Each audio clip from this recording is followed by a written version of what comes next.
Ne Çin'den aşağı. Вы думаете, değil mi? Arçak yok. Siz hiç kim saklamayan olduğunu eden etmeli mi? Onu Allah bulup biliyor mu? Özünüzde feredin yok mu arkanızda? Sizde de çağa var da onun için yine orada o maşkalarınız var, yakınlarınız var. Süyrap alıp geldin aşağı taydan.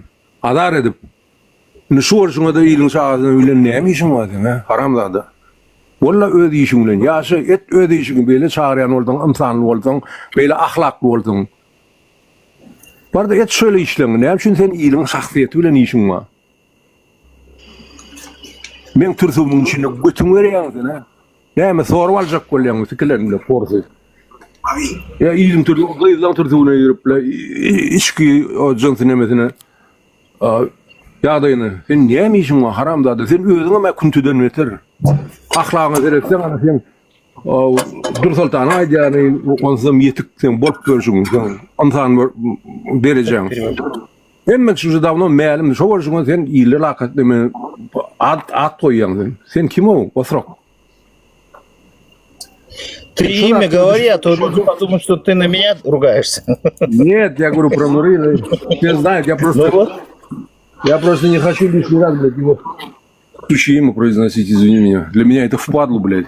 Вообще срать садиться с ним на одном гектаре, не то что говорить про него. Но он меня вынудил просто своим поведением, блядь. Вы думаете, если вам дано все, можно? Вы глубоко ошибаетесь, ребята. Вы забыли, сука, где вы живете, блядь, сейчас. Это там вам могло сходить с рук. И то, если бы вы напоролись на такого, как я, вам бы ебало вмиг разбили бы, извините за грубость. Но это так и есть, блядь. А здесь вы думали, если, как говорится, демократические страны, можно говорить и делать все, что угодно. Не, ребятки, за это отвечать надо. Есть определенные законы, если вы их изучали правильно, вы поняли бы, где конкретно сидит, как говорится, силиконовый ваш друг, который скоро войдет вам в кое-какие сфинктерные отверстия. Такие вещи, если не различаете, дурака надо учить. Таких, как вы, особенно, блин. Он про Нуры говорит, истина одна.